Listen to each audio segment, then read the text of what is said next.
This is Miss Lois. I'm coming to you today. I told you that I would be back. We want to talk a little bit about porosity. I mentioned it in one of my other videos, and I wanted to just explain a little bit more about what porosity is and how it affects the products that you use.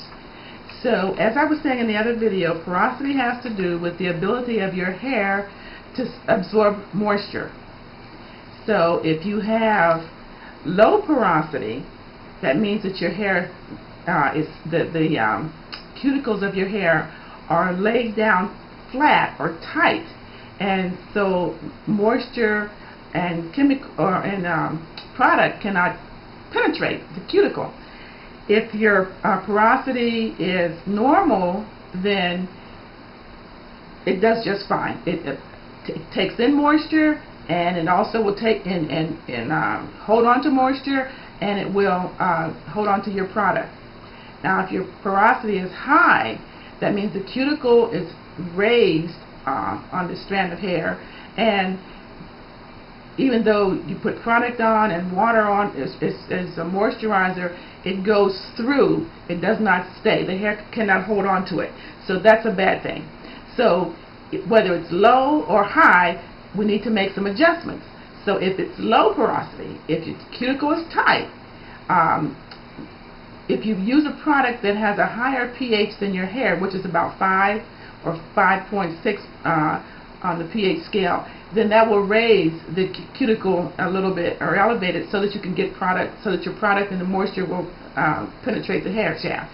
So I have heard that baking soda, which is a high pH, which is alkaline, so it probably does, will raise the cuticle enough so that you can, hold on to that water as you're shampooing your hair, and also the cuticle will remain open when you put your product on. Then you want to close that cuticle after you put your product on, or after you put your conditioner on, that is, and you can close the cuticle by using apple cider vinegar. So if you have low porosity, to open that cuticle, we're going to mix a little bit of baking soda with your shampoo, and that will raise the cuticle a little bit so that your hair will be able to take in the product and the moisture. If you have high porosity, which means your cuticle is raised or elevated, then you want to use a little bit of apple cider vinegar. If you take a cup of water and mix a tablespoon of apple cider vinegar with that, shake it up, and I use a spray bottle, and just spray it all over your hair, and then comb it through. Then that will close the cuticle so that you can maintain the moisture in the product that you're using. Also, I think sometimes people confuse when you're talking about density of the hair. We want to talk a little bit about that. You have fine hair, you have medium hair, and you have coarse hair. It has nothing to do with how much hair is on your head. The density of a strand of hair is either fine, which is if you take a strand of hair, you can feel the strand of hair, and you'll be able to tell whether it's fine, medium, or coarse. And what that is the actual diameter of your hair. So, of course, fine hair is very fine. It's got a small, it's tubular, small, okay? Medium, maybe like this, and coarse is larger. Of course, that's over-dramatized, but that's the principle, okay? Density has to do with the numbers of hair on your head per square inch of your head. So you can have thin hair, and that's different than fine hair. If your hair is thin, that means you don't have much hair on your head. So let's not confuse density with the texture of your hair. Okay, texture has to do whether each strand of hair, how thick it is, and density has to do with how many strands of hair you actually have on your head. Let's see what else I'm going to talk about. If your hair is fine, when we're talking about product, or even chemicals, which we don't want to talk about that too much, but if your hair is fine, then again, like we talked about it's very small, so it doesn't take much product or chemical to penetrate the cuticle. If it's normal, then it's whatever the directions on the product says, because they make product for normal hair. If your hair is coarse, then you're going to need more product because it's going to take more to penetrate the depth of that strand of hair. Does that make sense? So kind of, pull on a strand of hair, or just, pull up a strand of hair and see what density your hair is, so that you'll know. This is just educational things, so that you'll know how much product you should be using, because we can't say a 1/6 for everybody, like say a dime size or a quarter size of product for you. No, that's not going to work. If you have fine hair, you won't need that much. If you have coarse hair, you may need a little bit more. So that's why it's important to know what kind of hair do you have on your head. Our hair can look the same, but the density could be, the texture could be different, the porosity could be different. Like in us mature ladies, we typically have a high porosity. So if you take a strand of hair, again, you can test your porosity. I know that there are some out there that you can test it with pulling up a strand, putting it in water. If in time it sinks, then your porosity is high, which means there's holes in there, and the cuticle is up, and the hair just sinks to the bottom. If it kind of stays in the midway, then you got normal hair. If it stays on top, then that means that your hair is the cuticle is tight, so that it won't float to the bottom. The way we learned in school, however, to test porosity of the hair is to take a strand of hair and go from the tip down to the root. And if it doesn't feel smooth, if you can feel the little bumpy areas, which I can, then that means the cuticle is raised, or you have high porosity, which I know I do, and so then I have to do my hair accordingly. But I'm a senior citizen, so I expect that.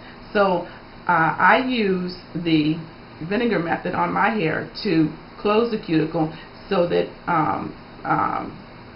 the product won't stay on the hair. It won't just pass through. Okay?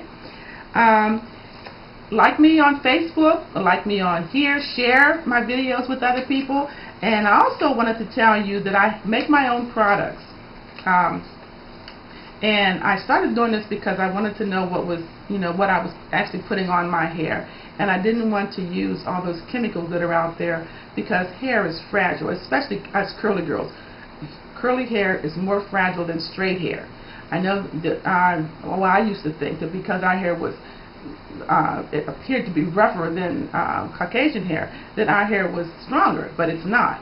Straight hair is stronger than curly hair, because each of those bends is like a weak link. So we need to, so that what we're doing here now and going natural is healthier for our hair than treating it with chemicals. Also, low manipulation is good for our hair. The hairstyles that we can, pull up on our head so that it's not rubbing against our shoulders when it gets to be some length all the time. We don't want to do that. We want to wear protective styles a lot, so that if you want to keep the hair on your head. We also want to sleep in a satin cap or use a satin pillowcase. Okay? Now, again, I have products.